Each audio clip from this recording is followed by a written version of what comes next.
जय सिया राम, जय जय सिया राम। मित्रों, 15 दिन के भीतर में दो दो ग्रहण का लगना बहुत विध्वंसकारी, अनिष्टकारी और चिंताजनक है।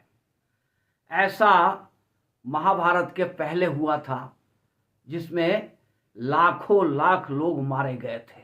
महाभारत का युद्ध हुआ था, उसके पहले 15 दिन के भीतर में 2 ग्रहण लगा था, जिसके कारण महाभारत का युद्ध हुआ और लाखों लाख लोग मारे गए थे। कुछ ऐसा ही स्थिति इस बार भी बन रही है। ये जो ग्रहण है बेहद खतरनाक है, बेहद अनिष्टकारी है। और इसमें क्या होगा कि जनता का गुस्सा बढ़ेगा, क्योंकि चंद्रमा मन के कारक है। ये सूर्य ग्रहण से भी ज़्यादा खतरनाक है। और चंद्रमा मन के कारक है तो मन आदमी का बेकाबू हो जाएगा। सत्ता के प्रति गुस्सा बढ़ेगा, असंतोष बढ़ेगा, बड़े बड़े आंदोलन होंगे, भूकंप होंगे, हवाई दुर्घटनाएं होंगी, बाढ़ आएंगे। इसके अलावा कई जगह कई राष्ट्रों के सत्ता बदलेंगे और युद्ध की भयानक विभीषिका झेलनी पड़ जाएगी मानवता को। तो ये ग्रहण कोई ऐसा वैसा ग्रहण नहीं है। इसलिए आपसे अनुरोध है कि सावधानी पूर्वक पूरा वीडियो देखें और जो उपाय मैं बता रहा हूँ वो उपाय करें। आपके हक में, आपके हित में है, अन्यथा आप अपने जिम्मेवार तो खुद होंगे। अब देखो मित्रों, ग्रहण जब भी लगता है, सूर्य ग्रहण अमावस्या को और चंद्र ग्रहण पूर्णिमा को लगता है। और इस बार जो पूर्णिमा हो रही है वो 2 मार्च सोमवार को 5:18 से शाम को 5:18 से शुरू होगा और मंगलवार को शाम को 4:33 तक रहेगा। अब इसी में ग्रहण लगने जा रहा है। अब ग्रहण क्या है कि 3 मार्च 2026 को 3:19 से ग्रहण शुरू होगा और 6:47 तक ग्रहण काल चलेगा। स्पर्श काल है 5:23 पर और मोक्ष काल है 6:47 तक। अब ये ग्रहण दिखेगा कहाँ कहाँ? तो मित्रों, ये ग्रहण भयानक ग्रहण है। ये उत्तरी अमेरिका से लेकर दक्षिणी अमेरिका तक, ऑस्ट्रेलिया से लेकर एशिया महाद्वीप तक और अंटार्कटिका से लेकर अटलांटिक तक सब जगह ये ग्रहण दिखेगा।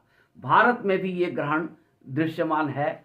भारत में 48 मिनट तक इस ग्रहण को देखा जा सकता है और वो 48 मिनट है 3 मार्च को शाम को 5:59 से 6:47 तक। तो मित्रों, ये ग्रहण सभी के लिए खराब है। और ग्रहण सब तो वैसे ही नकारात्मकता भरी होती है। ग्रहण का मतलब ही नकारात्मक होता है। ग्रहण क्या होता है? आपके करियर में ग्रहण लग गया, मतलब करियर खत्म। आपके सुख में ग्रहण लग गया, आपके परिवार में ग्रहण लग गया, आपके संपत्ति में ग्रहण लग गया। तो ग्रहण का मतलब ही नकारात्मक होता है और नकारात्मक का भाव लिए हुए ही ग्रहण को माना जाता है। अब ये ग्रहण जो है इतना खतरनाक है, इतना खराब है कि जिसकी कोई वर्णन करने की जरूरत नहीं है। आप इतना ही समझ लो कि महाभारत काल के पहले ऐसा ग्रहण लगा था और इस बार जो ग्रहण लग रहा है ये भी बहुत युद्ध की विभीषिका दिखाएगा, युद्धोन्माद फैलाएगा, जनता में असंतोष फैलाएगा, इंसान परिवार में विध्वंस पैदा करेगा। हर जगह ये आर्थिक, शारीरिक, मानसिक हर तरह का कष्ट देने वाला ये ग्रहण है। इसलिए आपको सावधानी पूर्वक पूरी वीडियो देखनी चाहिए और जो उपाय बताया जा रहा है वो उपाय आपको करना चाहिए, तभी आप इस ग्रहण से निजात पा सकते हैं। मित्रों, आगे बढ़ने से पहले आपसे एक विनम्र प्रार्थना है कि अगर आपको कष्ट ना हो और समय हो तो एक वीडियो को एक लाइक और चैनल को सब्सक्राइब जरूर कर दें और कमेंट में जा कर के जय सिया राम का उद्घोष करें। इससे इस ग्रहण के संकट, कष्ट भी कम हो जाएंगे आपके। तो चलिए आगे बढ़ते हैं मित्रों। अब आगे बढ़ने का मतलब है कि ये जो ग्रहण लग रहा है भारत में दिखेगा 5:59 से 6:47 तक, 48 मिनट्स का, 48 मिनट का। अब इसका सूतक लगता है। सूर्य ग्रहण में सूतक की तो कोई जरूरत थी नहीं, चूंकि भारत में दृश्यमान था ही नहीं। तो ये जो सूतक अब भारत में दृश्यमान होगा, भारत में दिखेगा, तो सूतक का पालन करना बेहद जरूरी है। और ये सूतक का पालन कैसे किया जाएगा, कब से किया जाएगा? तो जिस समय चंद्रोदय होता है, जिस समय ग्रहण दिखाई देगा भारत में, उसके 9 घंटे पहले से तो 9 घंटे पहले से मतलब 8:59 से सूतक शुरू हो जाएगा। अब सूतक जब शुरू हो जाता है तो इंसान को कुछ भी नहीं करना चाहिए, ना कोई खाना चाहिए, ना पीना चाहिए। सारे मंदिरों के दरवाजे पट बंद हो जाते हैं। घर के मंदिर में भी आपको नहीं जाना है, मंदिर को नहीं खोलना है, मंदिर की साफ सफाई कुछ भी नहीं करनी है। आप ये जो भी खाना पीना है वो 8:59 के पहले खा पी ले, और जो भी आपका खाद्य सामग्री है उसमें पूसा और तुलसी का पत्ता डाल करके रखें, अन्यथा वो सब भी दूषित हो जाएगा। और जो रेडी खाद्य सामग्री है, जो बना हुआ खाद्य सामग्री है, उसे ग्रहण के बाद विसर्जित कर दे, फेंक दे, या कुत्तों को, जानवरों को खिला दे। इसी में आपकी भलाई है। और साथ में अब करना क्या है आपको कि सारा दिन जो 8:59 से जो सूतक लग गया, तो उस पूरे सूतक काल में आप अपने इष्ट देव के जिस इष्ट देव को आप मानते हो उसका नाम लेकर उसका नाम जप कीजिए, उसके मंत्र का जाप कीजिए, कुछ भी कीजिए।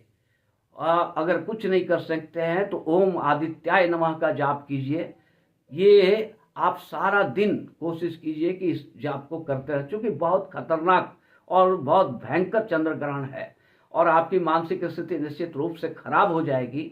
इसलिए आपको ये कर्म करने ही होंगे। तो पहला चीज है कि खाना पीना जो भी करना है 8:59 के पहले कर लो, और जो खाद्य सामग्री बच जाए उसे ग्रहण काल के बाद विसर्जित कर देना चाहिए। जो खाद्य सामग्री हमारा है जो कच्चा है उसमें तुलसी का पत्ता, पानी है, तुलसी का पत्ता, कुसा डाल करके रखना चाहिए, इससे वो दूषित होने से बच जाएगा। और दूसरा क्या है कि सूतक काल में सारा दिन आपको कीर्तन, भजन, भगवान का ध्यान, स्मरण, नाम जप, ये सब करते रहना होगा। और सब मोक्ष काल समाप्त हो जाए 6:47 के बाद आपको गंगा स्नान करना चाहिए। गंगा स्नान तो सबके लिए सर्व सुलभ नहीं है, तो किसी भी पवित्र नदी सरोवर में जाकर स्नान करें।